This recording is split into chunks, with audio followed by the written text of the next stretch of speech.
Hello साथीहरु, के छ हालको सन्चै हुनुहुन्छ होला? म पनि सन्चै नै छु र welcome back to my new blog, new डेको साथमा। सो साथीहरु, अहिले चाहिँ टाइम भइरहेछ हैन, 5 बज्नेवाला छ हैन बिहानीको। म चाहिँ अहिले नुहाईधुवाई गरेर फ्रेस भएर म पनि निस्किरहेको छु। आज पूजा छ हैन साइडमा, त्यही भएर ओनर चाहिँ पुगिसकेको छ। म पनि अब निस्किँदैछु वहाँ पुग्नुको लागि। सो साथीहरु, मलाई लेट भइरहेको, म गएर हजुरलाई वहीँ भेट्छु।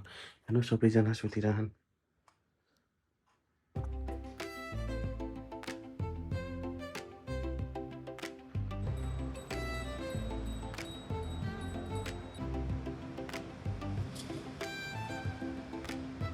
सो साथीहरु, म चाहिँ अहिले पूजा गरेर आइसकेँ घरमा हैन।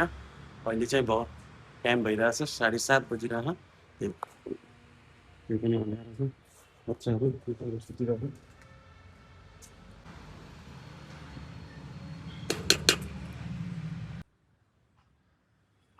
बच्चाहरू र दिपा म्याडम सुतिरहन् अहिले पनि।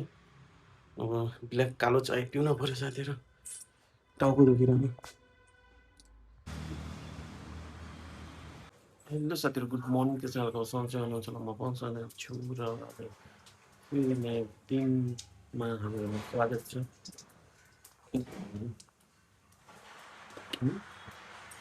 हेलो साथीहरु, के छ हालको? सन्चै हुनुहुन्छ होला? म पनि सन्चै नै छु। Welcome back to my another day. नयाँ दिनबाट सुरुवात गरिरहेको छु, नयाँ दिनको साथमा हैन। आज अर्को दिन हो। हिजो चाहिँ म भिडियो बनाउन पाएन हैन, त्यही भएर कामहरू धेरै थियो। यताउता भागाभाग भएर भिडियो बनाउन पाएन। सो साथीहरु, अहिले चाहिँ म अफिसमा छु हैन। आज पनि कोही आउनु भएको छैन, म एक्लै नै छु अफिसमा। बोस आएको थियो हैन एकछिनको लागि। बोस आएर चाहिँ बाहिर गइसक्यो। अहिले चाहिँ म बसिरहेको छु। पूजा पनि भइसक्यो हैन, मैले पूजापाठ गरिसकेँ। सो आज चाहिँ बेङ्गलोरको मौसम एकदम राम्रो छ साथीहरु। अलिअलि गर्मी भइरहेछ। जस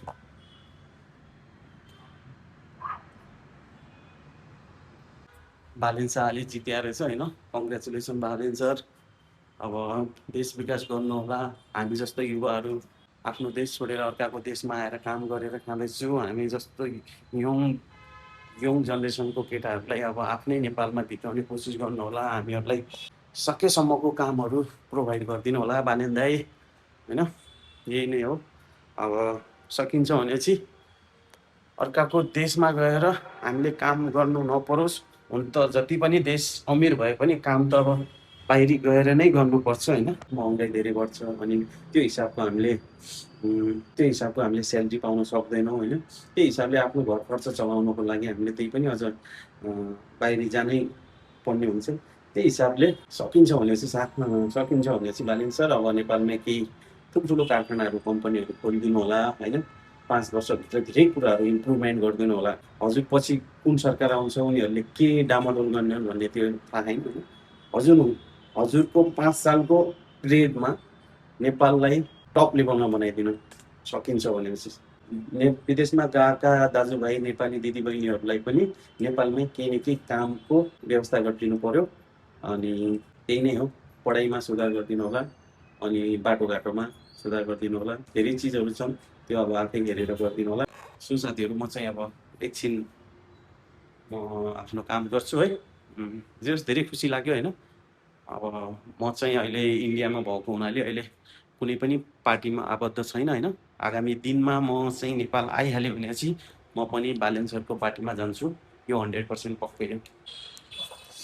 सो साथीहरु, अब चाहिँ घरतिर जाने टाइम पनि भइसक्यो हैन। रातिको 7 बजिरहेछ र म चाहिँ घरतिर लागेँ हैन साथीहरु। रात पनि भइसक्यो। दिनभरि काम गर्दा गर्दा रात भएको पनि थाहा हुन्न साथीहरु। रात भएको दिन बितेको हुँदैन।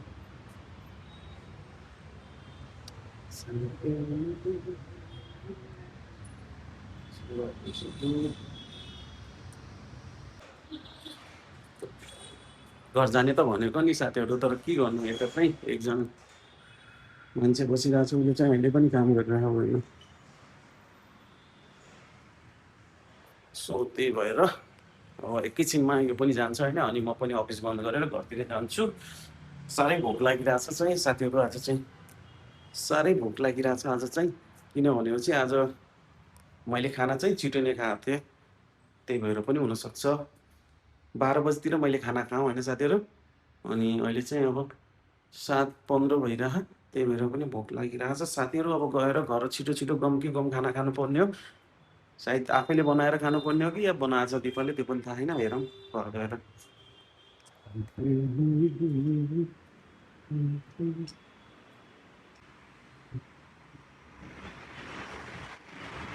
आफै चलिरह्यो। सो साथीहरू आजको लागि यति नै होइन, फेरि भेटौँला नयाँ दिन र नयाँ ब्लगको साथमा। यदि मेरो च्यानलमा नयाँ हुनुहुन्छ भने सब्सक्राइब गर्न नबिर्सिनुहोला। हस्त, धन्यवाद, जय नेपाल।